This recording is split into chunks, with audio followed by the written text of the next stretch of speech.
Welcome to the Clean Spring Flower Group and how we use products, what products we use and why.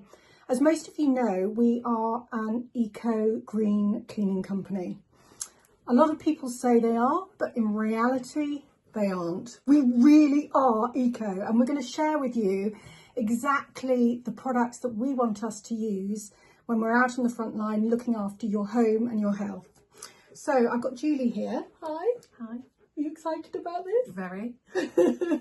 So Julie is HR, and part of her role is to make sure that all of the people that work with us, our beautiful partners, actually use the methods that we suggest. So we're debating about some things from time to time, don't we? We debate a bit. Yes. Yeah. Yeah.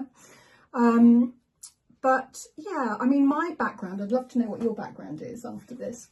My background is I was brought up in a bohemian sort of lifestyle, moving from house to house in the sort of early 70s. So I'm a 70s babe. And we actually did not own any cleaning products ever. I think we had a broom and I think we had a washing up sponge. And there may have on occasions been a J-cloth, but we didn't own a Hoover. We just lived, and how I lived and how my mother lived, it was like our homes created their own ecosystem. So they start sort of looking after themselves. It was that bad. So I came from that upbringing, a complete extreme to green cleaning. This is like the opposite end. And then when I came into my sort of early teens, I moved to London and lived with my father, and there I fell in love with bleach. I fell in love with Pledge, and I fell in love with anything that stunk the place out and made it feel potently beautiful. And I associated cleaning products with cleanliness, and I've got to tell you, I was completely addicted. It's a similar addiction, like, you know, you can be addicted to alcohol, you can be addicted to so many different things. And that was mine. I'd love to know, Julie, what about cleaning products? What's your relationship with cleaning products? They have to smell. They have to smell. Yeah, the stronger it is, the better. Right. I think, to know that the house is clean. Right. But I am coming away from that. Are you? Yeah. It's things like washing up liquid and things like that. It's an interesting one, because I understand that addiction, and funnily enough, a lot of our clients as well, they have a sense of comfort if they walk into the house and they can smell it's got products. They think, yes, thank God my house is clean. And we're going to talk a little bit about cleaning products and why sometimes they can actually be counteractive and actually create the opposite to cleanliness. So if we're going to get rid of our addictions, the only way we can do that is to find a better way, and another way that makes us feel secure in it. It's like, you know, you don't give up alcohol until you've found a better way of living, until you're convinced that not having it is actually better for you and your life. I'm not saying don't drink alcohol, by the way, but I'm just trying to highlight a little bit about addictions and the cleaning product addiction. Interesting what you said there. I think knowing how it cleans helps with that. Yes. So if we can convince you that the techniques that we use are actually better than just spraying a cleaning product and wiping. I mean, in the supermarkets and all of the like big brands, they even advocate now spray and wipe. And I can't tell you how that goes against the grain in terms of how we understand the science behind cleaning. Let's just talk about two things quickly. With cleaning products, what they do, most of them, is they create a film. So when you spray it, it's only going to be clean if you've lifted and wiped up the product afterwards. If you leave it, it actually creates a film that attracts dust, and then your home gets dirtier quicker. This is true. It's tried and tested. What we use is the microfibre cloth cleaning system. Yeah. Do you like microfibre cloths? I do. But you've had a few problems with them recently. The problem is once they're used and washed, but again, you've explained how to deal with that. Yeah. Especially with fabric softener, which you don't realise is in some of the washing powder, yes. which you think isn't in there. Yes. So, you know, most of the capsules that you buy, the washing capsules that you put in the machine, they have softener in it, which means then if you're putting one of those capsules in with the cloths, it then creates a film, which I was talking about, a film on the product, on the surfaces. It actually creates a film on the cloths and stops them being porous. So what I always recommend is either use Ecover washing powder or washing liquid, which doesn't have softener in it, or just use the powders. And also the powders are cheaper. So if you just buy a box of the powder, you can then be sure that it hasn't got softener in it. Julie, if the cloths were porous, would you have more confidence in them? Yeah. Yeah. I prefer the cloths. I feel like I can grab it properly. Yeah. And I feel like it does wipe out a bigger area. Yeah. Yes, that's it, because actually they are so porous, they can hold 98% of their own weight in water, which is absolutely incredible. And that means that they're so porous. So the way in which we clean is we use the microfibre cloth. It lifts 99% of bacteria and viruses just with water. The way I was weaned off my addictions for cleaning products was this amazing school mistress in Cheltenham. She had a massive 4-floor Muse house, and I was brought in to bring the house up to standards, and she told me, I know I tell this story to everyone, but she told me, India, I'll only hire you if you only use water. I was not allowed to even use anything on the wood or anything. She said, no, this is how I want it. And I just couldn't, in my heart, I actually couldn't believe it. And she would prepare me a big basket, a bit like this, full of cloths. And she would expect me to get through all the cloths. And the reason why she'd expect me to get through the cloths is she's expecting me to, so you use your wet cloth to wipe, and then you use your dry cloth to lifting the bacteria and viruses. Right. However, when these cloths are damp, you have to put them in your cloth bag straight away, because it can't be used. If you keep using your damp cloth until it's wet, what you're doing is you're just contaminating the work that you've just done, cleaning, lifting up the dirt. So in a typical house, I would use, in a sort of 4 or 5 hour clean, I would use about 60 to 70 cloths. And your bag will be full of wet, sort of quite wet cloths. Do you get me? So when it gets too wet, you can't use it anymore. Yeah. And the other thing to be really hot on is every time, get into the discipline, every time you go from one room to another, change your wet cloth. Yeah. And in a bathroom, where would we change the cloths? Oh, you change it quite a lot. Yeah, because you don't want to use the toilet. Yeah, exactly. Yeah. So you don't want to use the toilet cloth on the sink. Yeah, you definitely change it more then. Yeah.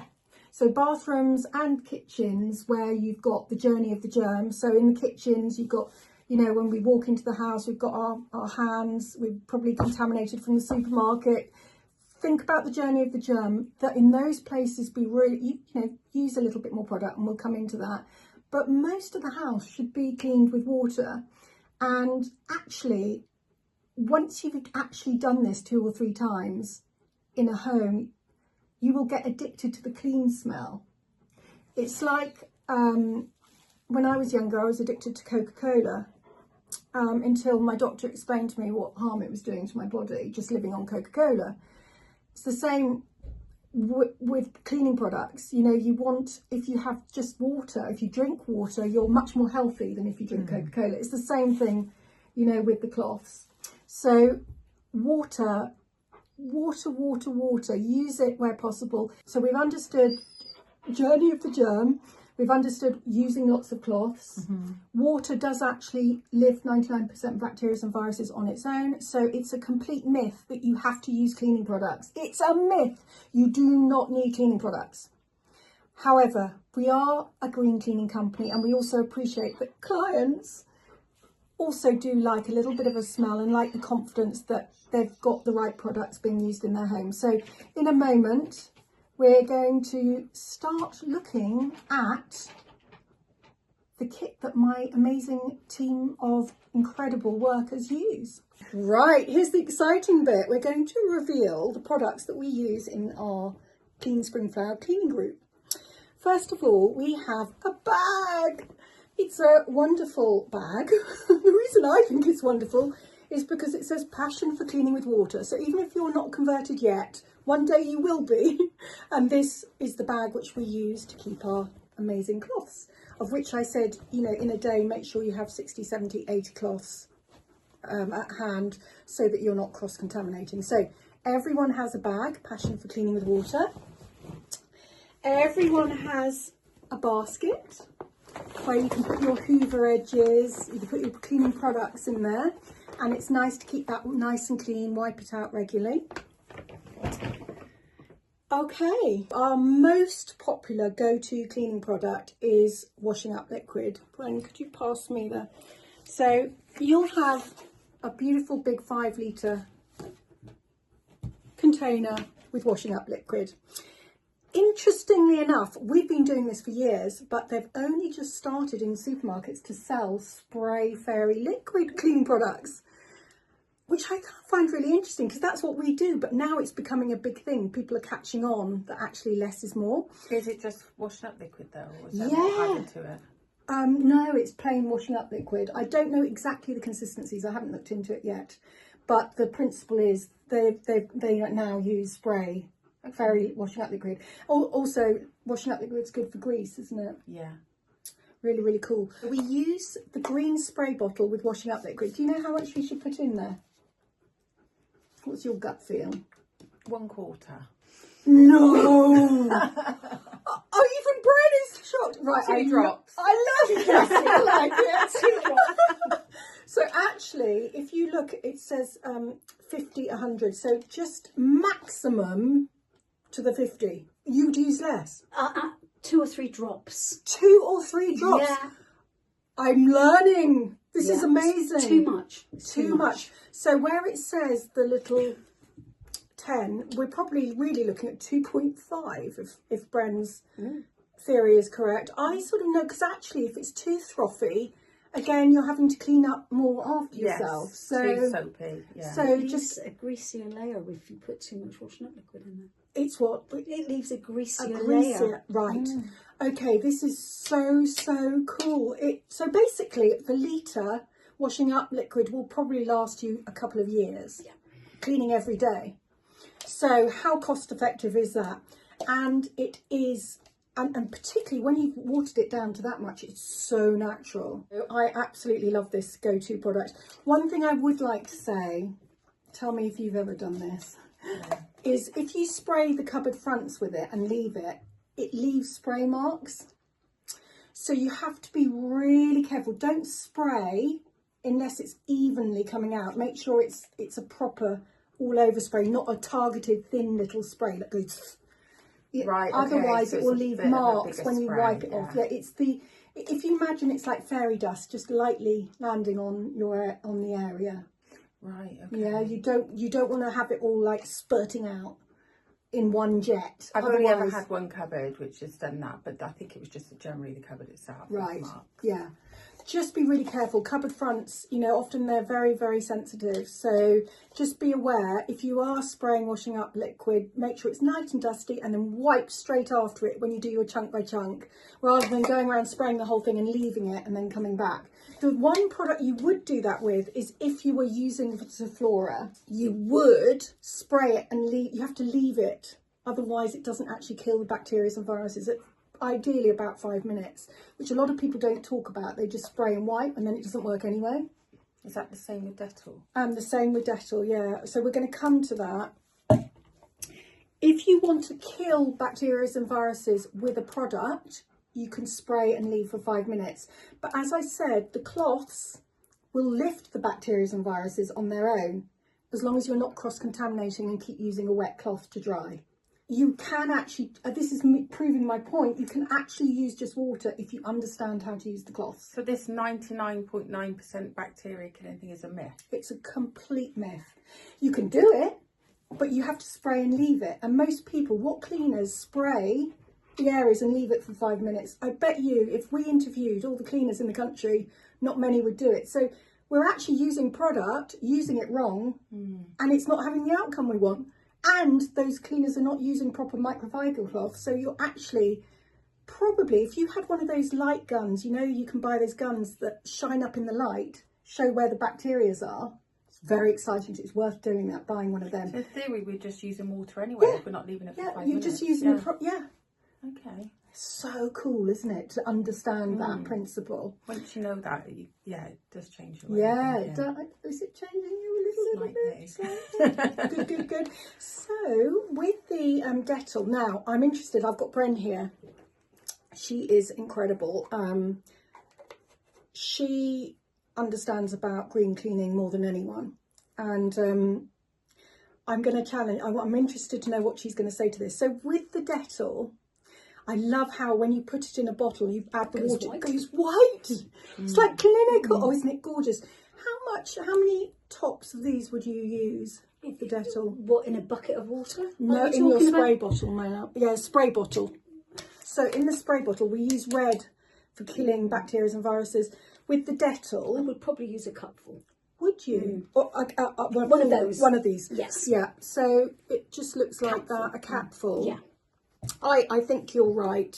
Because it is incredibly powerful, isn't it? Smell it. Strong. It's clinical. I mean, people of my generation, we absolutely love it because we grew up on it.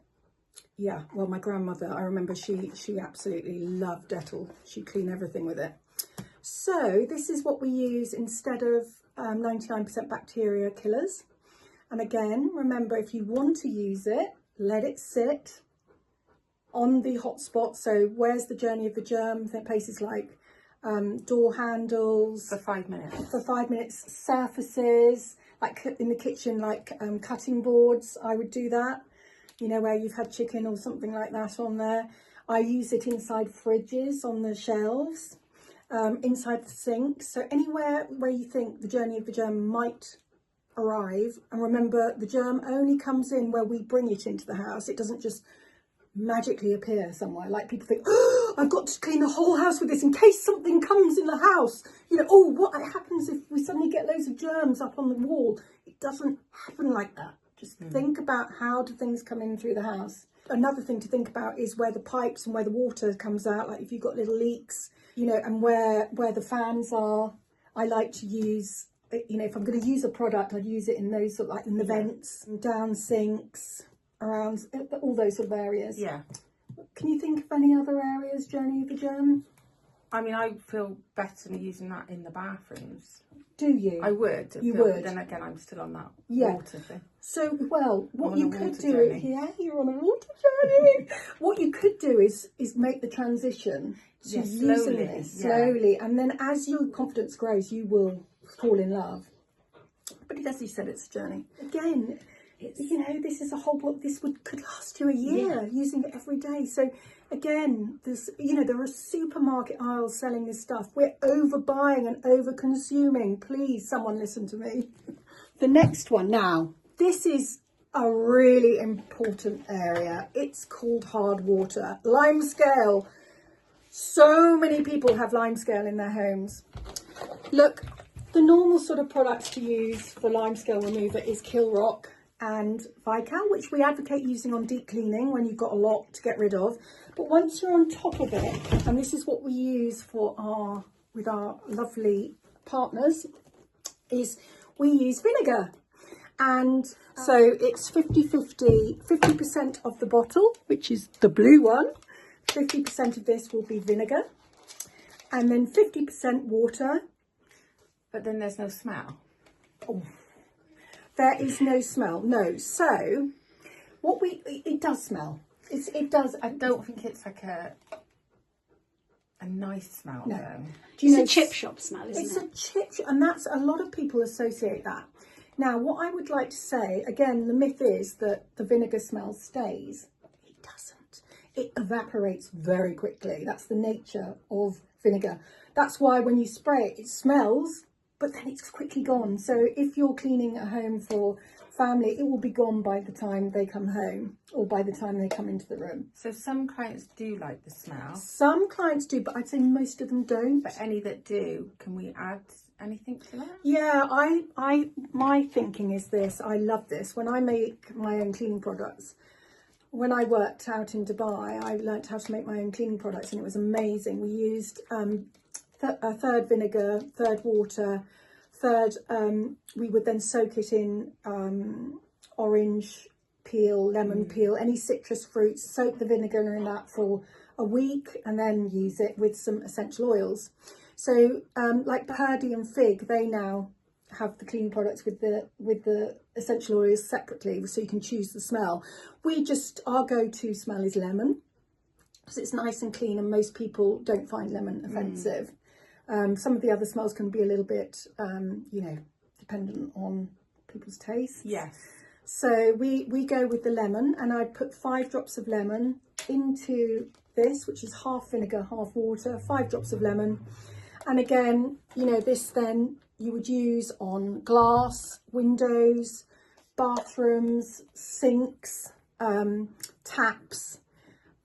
So as long as there's not lots of limescale, a backlog of limescale, then you can use this, and this will maintain it beautifully. See, I do like using the washing up liquid and water Yes. on glass, especially the shower screens. I agree you saying with you. use that instead? I is would it better? Yeah. Good question. I would say if it's got limescale in it, if the water's really limescaley, after the shower you see the white little drops. Yeah. That's when you've got you're starting a build-up of limescale. So then I would use the vinegar. But if you don't have hard water on the shower door, use washing up liquid. Right. Okay. As you said, I would, because it's just such a beautiful cleaner. It is, and the finish is great. So you're converting Slowly. This is good. So this is what we use now. Finally, the main other product. Well, there's 2 more. Finally, but the one for floors are important, and we debated on this, didn't we, Bren? We were like, should we invest in cleaning products for the floors? And we've decided we will. And we've tried everything, and this Ecover floor soap is absolutely beautiful. It doesn't harm anything. It smells incredible, and it brings a shine. It's even better than things like Pledge. It's even better than that. It's magic. So everyone in our company, they get a 5 litre of the floor soap, and again that will last years. Then they just fill this up, take this with them, and again you only use 1 cap in a big bucket, so you can see how many houses this could last a month. So your 5 litres will last a year if you're a professional cleaner. How fantastic is that? So finally, a bit old-fashioned, I've used Cif all my, since my late teens I've used Cif, but apparently this pink stuff is absolutely delicious. People love the smell, they love playing with it. It's let's just open it up so you can see. Oh, do you know what, it looks like that pink putty. It's like really... And there is no harmful chemicals. And there's no harmful chemicals in it. And this is absolutely magic. So tell me, Bren and Julie, what do you use it on? Dirty ovens, I would. Yeah, dirty ovens. Any, if a sink is particularly dirty. I love I've this used type on of product. tiles. And tiles, the grouting What about tiles. grouting? Yeah. That sort of thing. So, and then you can just scrub it in. You can use a toothbrush, scrubbing brush, whatever you want to use. And you're not scrubbing that long either, I find. No. Really? Yeah, it's really good. I get this. The thing is with Cif, it's quite liquid. Well, that's... There you can put it on your cloth Yeah. or your toothbrush, but Get trying into to the get detail. it on a toothbrush Cif, it's quite difficult. It doesn't stay. It's too liquid. I understand. So, and this is for grills of ovens. That's a as well? paste instead of a. And how long do you tend to? So how long do you leave it? Well, it depends how bad it is. I never left it. Not at all. Shower, Really? And So it really has quite straight away it was coming out. Quick acting. Yeah. Okay. What does it? Oh, it smells beautifully natural, and it's not too not powerful. strong. What do you think, Brian? Yeah, I use it. Yeah. Okay, I'm sold. I've never actually used pink stuff. So I've been busy building the business for 2 years, so I haven't done much cleaning myself, I must admit. But I will get to it. It's really exciting. So there's that. Now, finally, the final myth I want to bust, right? Okay, if you show me those, right, you must always have a dirty cloth bag. There is nothing worse than putting all your dirty cloths just straight into your caddy. Dirty cloths, they're holding all the germs and bacteria. That's what you're using them to lift it all. So to sort of leave them hanging around places, it's not a good idea. The myth is, people always say to me, oh yes, you must use blue for loos, pink, what was it, red cloths for what areas, and yellow for... So basically people say you must colour code your cloths. I think that's a load of codswallop. And the reason being is, if you're doing what I say, which is from room to room changing the cloths, and from in bathrooms and kitchens from item to item, once it's cleaned, if it goes in here, it's not going to contaminate anything else. And when you wash it in a 60-degree wash, you don't have to wash all the pink ones on their own, or the orange, yellow ones on their own, etc. You put them all in the same plate thing anyway. That's what I've asked people. That's what they do. That's a good point. And it's 60 degrees, so it cleans it all anyway. So why make your life more complicated and go, oh, I must only use that colour for there. I must have this many colour cloths. No, just get yourself 60 to 80 cloths, get you through the day, put them in here, seal it up before you get in the car, and then bung it straight into the washing machine when you get home. Did you tell me I actually had a good point there? You did have a good point. I'm winning. What do you think, Ben? Yeah, absolutely right. like I just that. think it would make it so complicated having, you know, so many different colours, and you'd have to think, right, hang on a minute, it's complicated. That was pointed out to me, actually. Was it? Yeah. And I thought, yeah, you're right. And then you've just really turned that around, because you're right. You stick it in the machine. It's all together. Yeah. I mean, if you were really serious about that theory, you'd wash them all separately too. Yes. Yeah. So and that's not viable. And on a Who does that? 60-degree wash. It should be killing everything. And also, it's not eco, is it? You're No. putting your washing machine on 4 different colour washes instead of one. Point. Love it. So, just a little personal thing for me. I like to use these bags. They're actually bin bags, biodegradable bin bags for food. I use them for my cloths because they're biodegradable. Less plastic, but you know, sometimes you can't get hold of these. Use them if you have to, but it's very important to bag your cloths up. Keep them tight in one place. Finally, I'd like to just bring up, so we use a mop and a bucket as well. Everyone gets a mop and bucket. Please make sure you have 2 heads, one to soak overnight. And I would do it with a little tiny bit of Dettol. Would you, Bren? Yes, I would. Yeah, Dettol. Rather than bleach. It's a nicer way of doing it. Soak it overnight, and then you can use it, and then have one that you can swap, have 2, so you can swap one over each day. So are we coming away from bleach altogether? Well, we are in our normal cleans, but if bleach has a place, and when you're deep cleaning somewhere, sometimes you need it. But what I'm saying is, once you've got your house up to speed, you shouldn't need to use these things. You can clean the toilet with Dettol spray. So to confirm, for your kit, this is all you need.